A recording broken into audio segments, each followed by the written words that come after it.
All right. Hey guys, it's Miss Wicks. I'm recording this with fifth period. So, a couple of things I wanted to share. First of all, the chapter 21 reading guide is now out. We are going to be working on this over the next couple of weeks.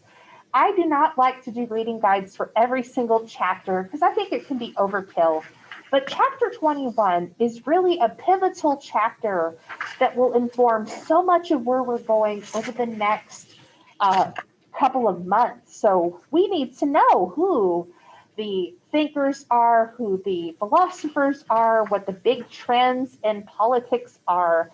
If you'll turn to the backside, we're going to look at the critical thinking questions. Question number one is going to be what we talk about in class today, which is the Congress of Vienna. We're going to be talking about how the Congress of Vienna after Napoleon is really going to be setting up the foreign policy and international relations for really the next at least 50 years, but even beyond, even almost to World War One, we're going to be seeing that they have an influence on the foreign policy goals and some of the methods of how they try to achieve that. The second question here refers to the political ideologies of the time. So conservatism, liberalism, nationalism, utopian socialism. I think the 1800s will have some surprising details for you guys. We're going to be talking about people who I like to call the hippies of the 1800s, and that would be your romantics. We're going to be talking about socialists. We're going to be talking about communists. We're going to be talking about anarchists who actually will go and try to, and in some cases are successful in their attempts to assassinate kings and presidents because of their political ideology. So there's a lot of really important conversations in chapter 21, forces of change, forces of protest, how people try to head off that protest and why they're so afraid of it. So, chapter 21 is interesting. There are lots of interesting people, and it's really kind of a turning point in our course. So, now the chaos of the French Revolution and Napoleon has passed, but what do we do now? We can't go back to this world before the guillotine. So, what do we do to remake it? We also today are going to begin working on this Age of Isms chart, which is also in Canvas. If you're doing this through Canvas, it's a Google Doc assignment. Over the next week in class, we're having conversations each day about conservatism, liberalism, nationalism, and romanticism. So we call this lovingly the Age of Isms because there's a lot of different views about how life should be, what role the government should take, and all that. All right, so today we're going to be primarily talking about the Congress of Vienna and conservatism. Before we start any of this conversation, I wanted to clarify with you guys that I really want you to leave your modern ideas of conservative and liberal at the door because what these terms meant 150, 200 years ago was quite different. For example, liberalism favored, when we think liberal today, we think of Bernie Sanders, you think of AOC, like really leftist agenda kind of stuff. But 200 years ago, if I said, oh, this person supports classical liberalism, that meant that they supported some reforms and they supported expanded voting rights for middle class white males only. So, again, not as liberal as people today would be using that word. So, conservatism as well has also had a lot of changes over the years. 200 years ago, conservatives thought you have to have a king, you should respect the aristocracy, like the nobility in that whole second estate kind of class, that they're the natural leaders and that we should defer to them because they're naturally our betters. And of course, today conservatives would not think that at all. So really kind of leave your modern ideas of class or conservative and liberal at the door. Today, we're going to be talking about the Congress of Vienna, and the goal of this group is to figure out how do we fix the problems of Napoleon Bonaparte? Oh, honey. Napoleon, we have to remember, he stomped through Europe. He was in charge for close to 20 years. And he did not only interfere with French politics, but he also expanded his territories into other places. So he conquered territories. In some cases, he kicks their normal monarch off the throne and he replaces them with the Bonaparte relative.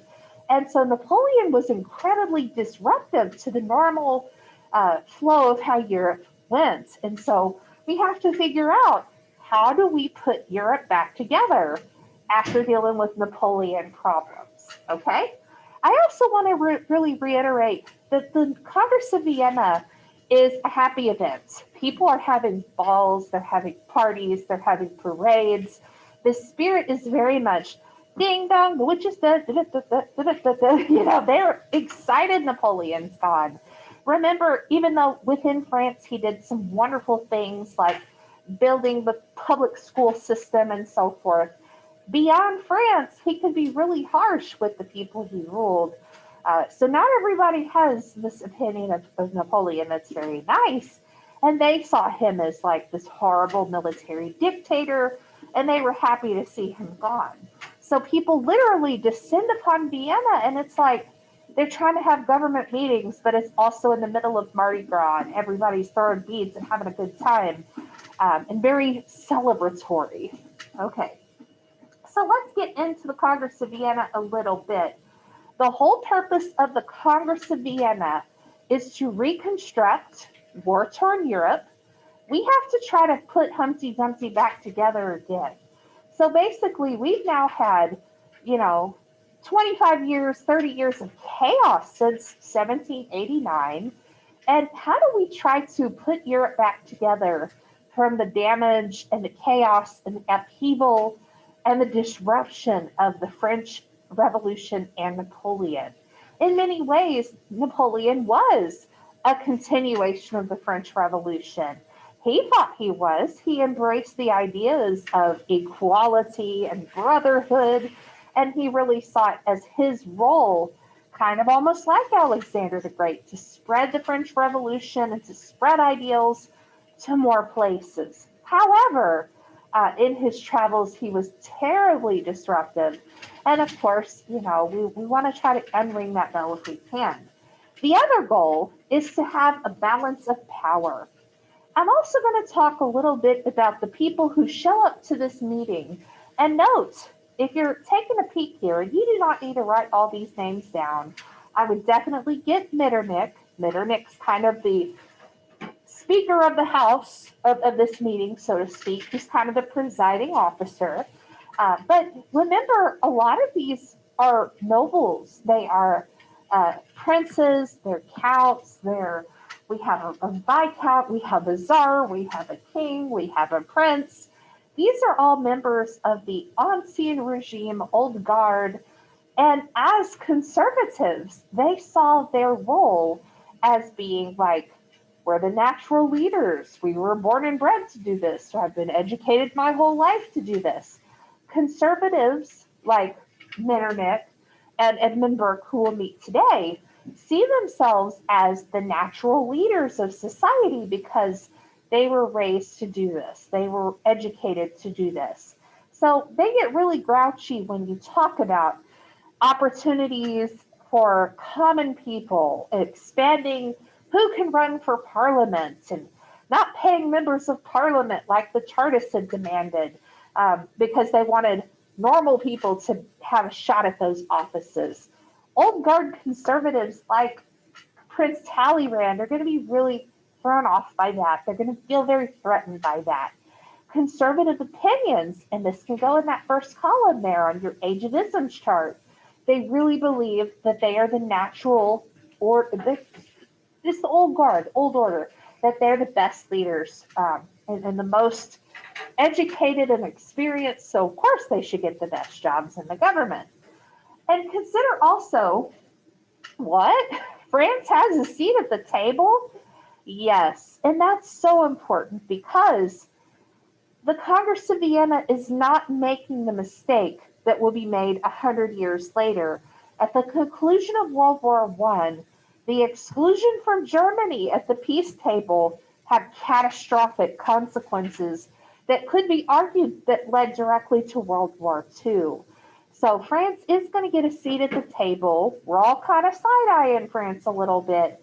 But Prince Talleyrand, who is one of the deposed nobles, he is the spokesman for France. And again, most people realize that, yeah, France, they need to take their punishment. They're going to take their lumps. But they're also going to continue being a world power. And so they'll be affected by these policies. We want to give them a seat at the table, too. The other issue I wanted to mention is this idea of a balance of power.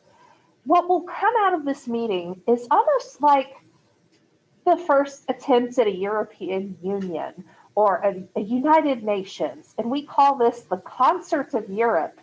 The Concert of Europe is going to be kind of an overseeing body that tries to maintain a balance of powers between the big countries.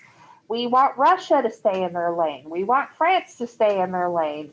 We want Austria to stay in their lane, you know. So ultimately, they're given lands and kind of like zones that they oversee in this attempt to have a balance of power. So if I give Russia a little bit of territory in their zone of influence, then they're not going to fight wars for chunks of Italy, right?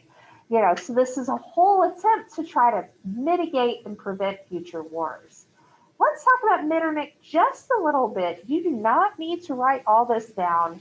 I would focus on some of the text in like gold yellow that's at the bottom there under Austrian desires. Prince Metternich is conservative.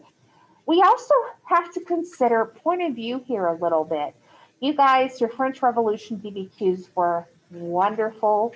I'm still putting those in the grade book, but such improvement. We're really nailing those skills.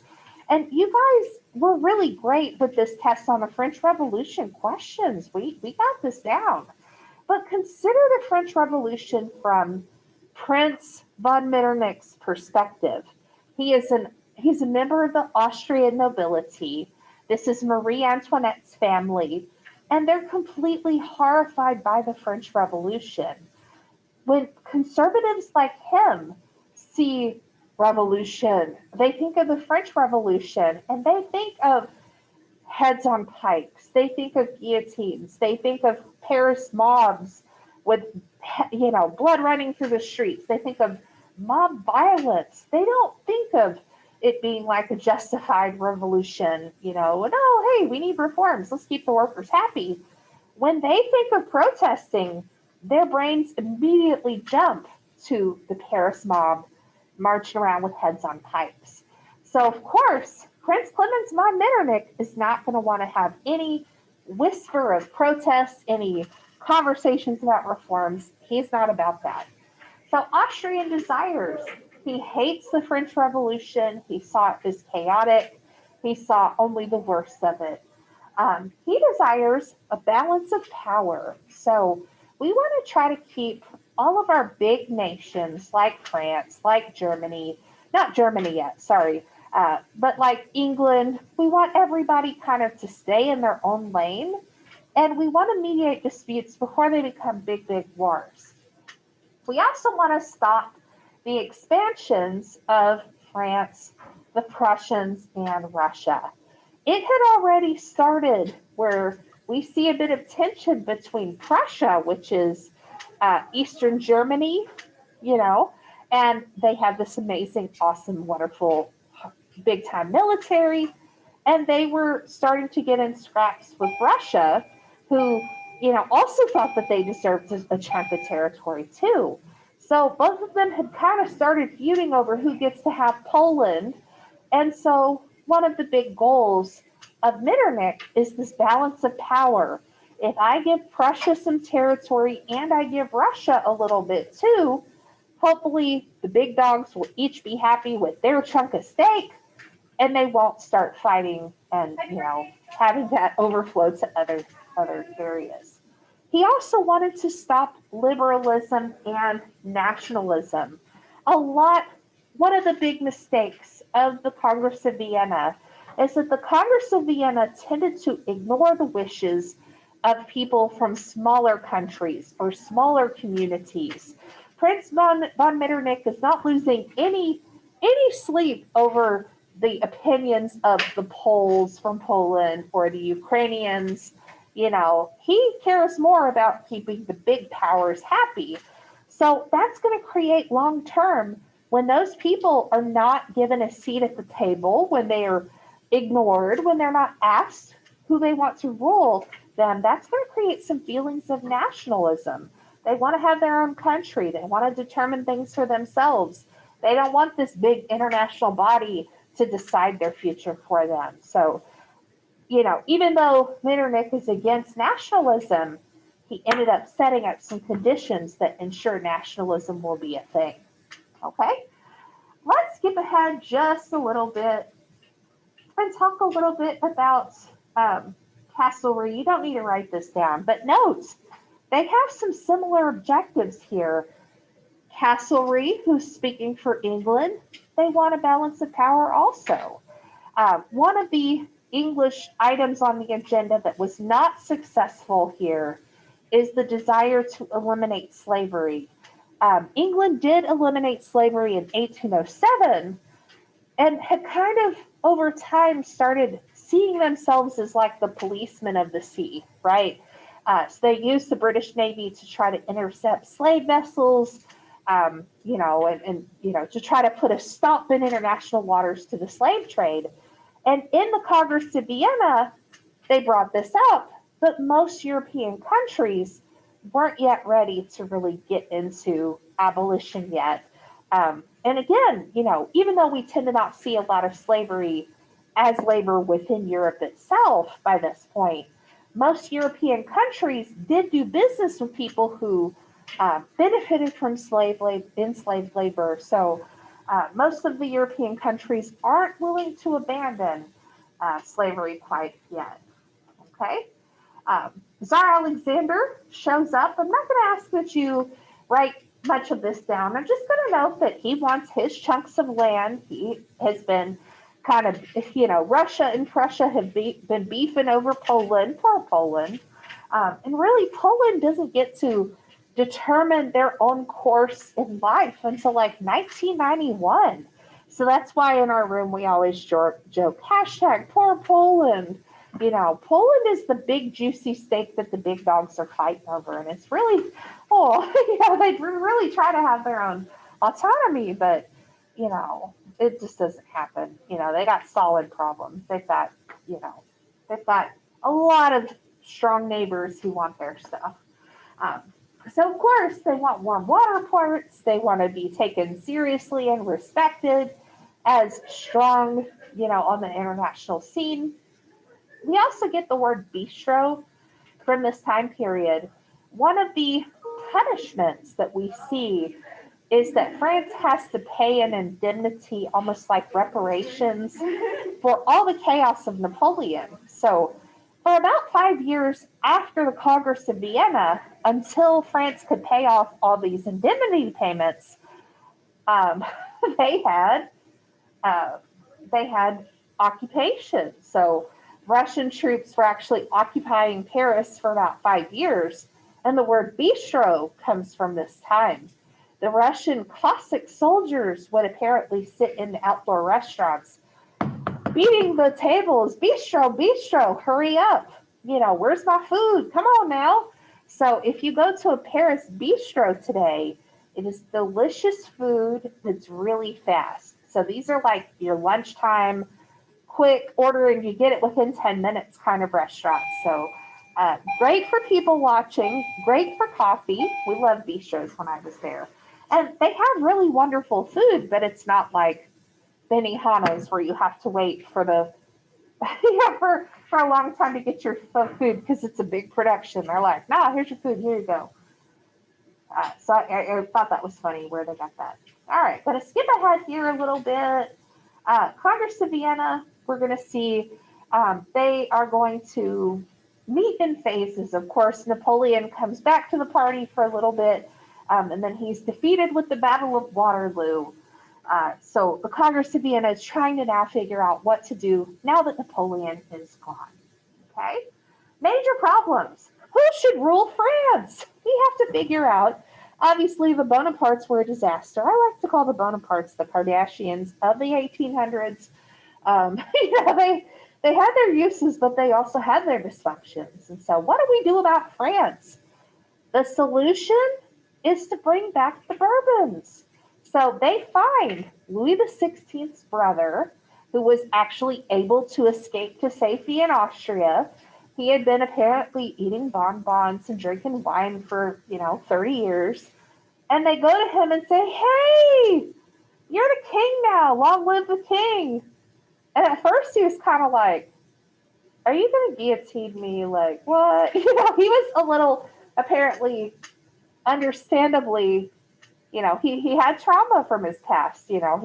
He's always wanted to go back to France, but now that he has this opportunity, he's also like, but what's the catch? So eventually they can convince him to go, and they're bringing the Bourbons back. He is known as Louis XVIII because remember, technically, after Louis XVI was guillotined, his young son did outlive him for another year. The little boy, unfortunately, was starved to death in a prison during the reign of Robespierre. So, as a courtesy in his honor, out of respect, he's referred to as Louis XVII. But the little boy never actually came to the throne and had a coronation. So, in respect, also, this brother goes by his brother's name, Louis XVIII. Okay, and he's not a disruptor. He's not trying to change a bunch of stuff. He's just happy to be able to go home to France and to die in his home country. He doesn't rule for very long.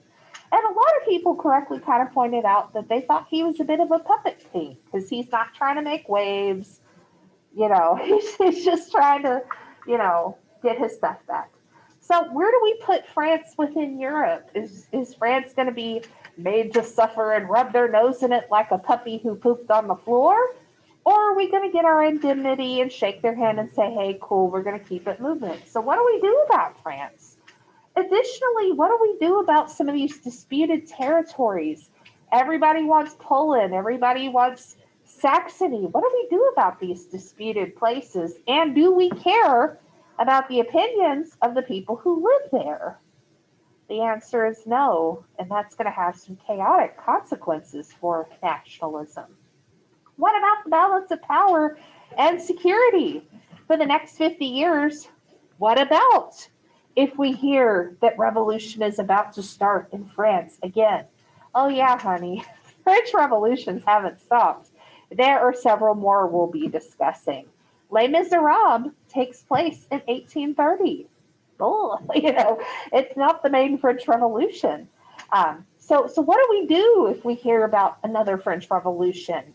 With a balance of power, other countries are now honor bound to jump in and intervene because the old phrase is when France catches a sneeze, the rest of Europe gets a cold.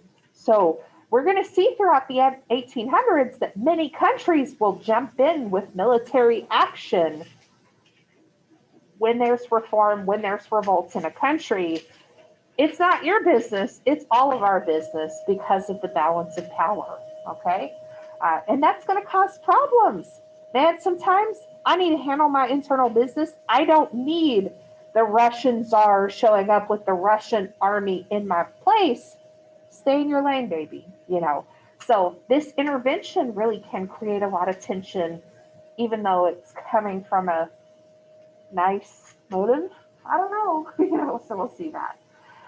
And we kind of talked about that. All right, so I'm going to pause the video here. You guys rock. Thank you.